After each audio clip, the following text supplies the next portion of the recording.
Damn it. ఏంటిటా కుండబద్దలు కొడతా అట్ట. నమస్కారం, కుండబద్దల ప్రేక్షకులకి స్వాగతం. తీన్మార్ మల్లన్న కవితల గొడవకి కేసీఆర్ నెత్తి బొప్పి కట్టినట్టయింది. మూలిగే నక్క మీద తాటికాయ పడ్డ చందాన కేసీఆర్ గిలగిలాలాడిపోతూ ఉన్నాడు. కవితని ఏం చేద్దాం అని కేసీఆర్ ఒకవైపున మీటింగ్ పెట్టుకుంటూ ఉంటే, మరొక వైపు కవిత అసలు మనమేం చేద్దాం అని మరొక సీక్రెట్ మీటింగ్ పెట్టుకున్నట్టుగా సమాచారం బయటకు వచ్చింది.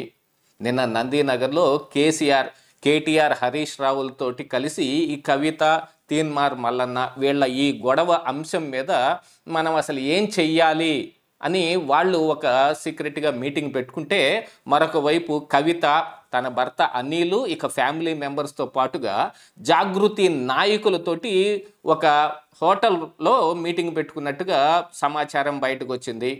అసలు కవితని ఈ పార్టీలో ఉంచుకోవాలా, బయటకు పంపించేయాలా అనే అంశం మీద వీళ్ళు మాట్లాడుకుంటే, అసలు మనమే బయటకు వెళ్ళిపోవాలా, ఉండాలా అని కవిత మాట్లాడినట్టుగా తెలియవస్తుంది. అసలు ఈ మీటింగుల సారాంశం ఏమిటి?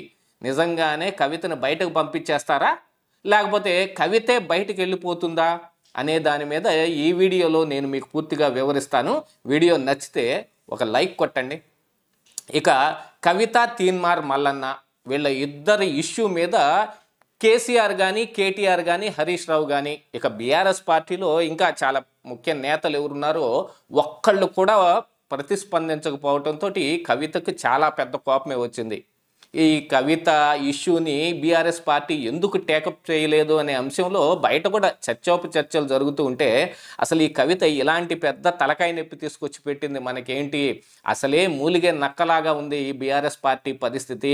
ఒకవైపు బై ఎలక్షన్లు, మరొక వైపు స్థానిక సంస్థల ఎన్నికలు, ఇక ఇవి కాకుండా మరి గతంలో అధికారంలో ఉన్నప్పుడు చేసిన పనులన్నిటి మీద ఇప్పుడు రేవంత్ రెడ్డి సర్కారు వాటన్నిటిని విచారణలు చేపించటం, ఈ వ్యవహారం అంతా ఒకవైపు నడుస్తుంటే, మరొక వైపు కవిత పార్టీలోంచి బయటకు వెళ్ళిందా లేదో పార్టీలోనే ఉందా అనే విషయం తెలియకుండా ఆవిడ కేటీఆర్ మీదనే, అసలు కేసీఆర్ కూడా నన్ను పట్టించుకోవటం లేదనే దాని మీదన ఒక చిన్నపాటి గొడవని లేపి, ఇదిగో సొంతగా తన జాగృతి దీంతో నాయకత్వం బిల్డ్ చేసుకునే పరిస్థితుల్లో అసలు బీఆర్ఎస్ పార్టీలో నుంచి బయటకు వచ్చేసి సొంతగా పార్టీ పెడుతుందనే ఊహాగానాలకి తెరదీస్తూ ఆవిడ విచిత్రమైన వేషాలన్నీ వేస్తూ ఇప్పుడు ఈ బీసీ రాగం అది అందుకుంటే, దాని మీద బీఆర్ఎస్ పార్టీ ఎటువంటి దీన్ని చేయలేక పరిస్థితుల్లో వాళ్ళు మెదలకుండా ఉన్నారు.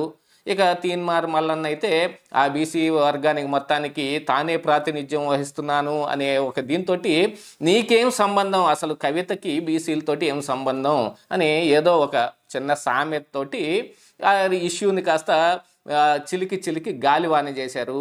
ఇక ఈ తీన్మార్ మల్లన్న కవితల ఇష్యూ పక్కన పడిపోతే, ఇప్పుడు బీఆర్ఎస్ పార్టీకి ఒక పెద్ద తలకాయ నొప్పి కూర్చుంది ఈ వ్యవహారం మొత్తం.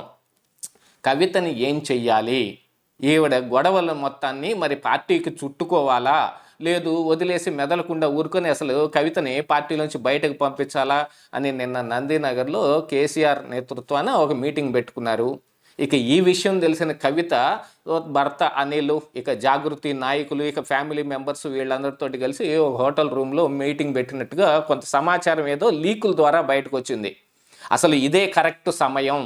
ఇప్పుడు మనకి పార్టీలో ఎటువంటి మనం ఏం మాట్లాడినా పార్టీ మనని వెనకేసుకొచ్చే ప్రయత్నం ఏదీ చేయలేదు. కానీ గతంలో కేటీఆర్ మీద ఈ మీడియాలో ఏదైతే థంబ్నెయిల్స్ వచ్చాయనో, ఆరోపణలు వచ్చాయనే పేరు మీదట వాళ్ళు దాడి చేస్తే మాత్రం పార్టీ తెగ పూసేసుకుంది. జగదీష్ రెడ్డి కూడా వచ్చి ఈ మీడియా మొత్తం ఆంధ్రోళ్ళ మీడియా అని ఒక అపవాది వాళ్ళ మీద వేసే ప్రయత్నం కూడా చేశాడు. సరే, ఇక వాళ్ళ పార్టీని కేటీఆర్ వర్కింగ్ ప్రెసిడెంట్గా ఉన్నాడు కాబట్టి, లేకపోతే ఇప్పుడు పార్టీ బాధ్యతలు కూడా కేటీఆర్ఏ మోస్తున్నాడు కాబట్టి వాళ్ళకైతే తప్పదు అని అనుకున్నా, మరి నేను కూడా నాయకురాలనే కదా, అవతల కేటీఆర్కి ఎంతో కేసీఆర్కి నేను కూడా అంతే కదా, నాకు కూడా అంతే ప్రాముఖ్యత ఉండాలి ఇక్కడ అంటే, ఇందులో మరొక చిన్న ట్విస్ట్ ఏమిటంటే, మరి గతంలో వాళ్ళు అధికారంలో ఉన్నప్పుడు చేసిన అక్రమార్జన మొత్తంలో ఒక షేర్ కానీ, ఇక పార్టీలో కూడా మంచి పలుకుబడి కానీ ఇస్తే మళ్ళీ సర్దుకుపోయే అవకాశాలు ఉన్నాయనేది కూడా కొంతమంది చెబుతూ ఉన్నా, ప్రస్తుతం ఉన్న పరిస్థితుల ప్రకారంగా కవిత తాను సొంతగా ఒక రాజకీయ పరపతిని బిల్డ్ చేసుకునే కార్యక్రమం అయితే చేపట్టింది. అందులో భాగంగానే మరి ఇప్పుడు తీన్మార్ మల్లన్న మీద కూడా గొడవ జరిగింది. మరి కేటీఆర్ చేపించిన గొడవలకైతేనేమో దాన్ని ఆంధ్రోళ్ళ మీడియా అని దానికి వేరే ఆంధ్ర తెలంగాణ ఈ పార్షియాలిటీని తీసుకొచ్చే అవకాశాన్ని బీఆర్ఎస్ పార్టీ ఎత్తుక్కున్నప్పటికీ మరి ఇక్కడ గొడవ జరిగింది వచ్చి ఇంకొక తెలంగాణ బిడ్డతోటే కదా. మరి ఈ విషయంలో మనం ఏం మాట్లాడలేం.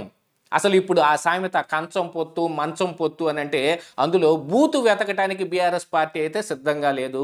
ఎందుకంటే గతంలో కేసీఆర్ కానీ కేటీఆర్ కానీ ఈ కవిత కానీ ఈ మాట్లాడిన బూతులన్నీ ఇప్పుడు మళ్ళీ మీడియా మొత్తం బయటకు తీస్తుంది. మల్లన్న మాత్రం ఊడుకుంటాడా?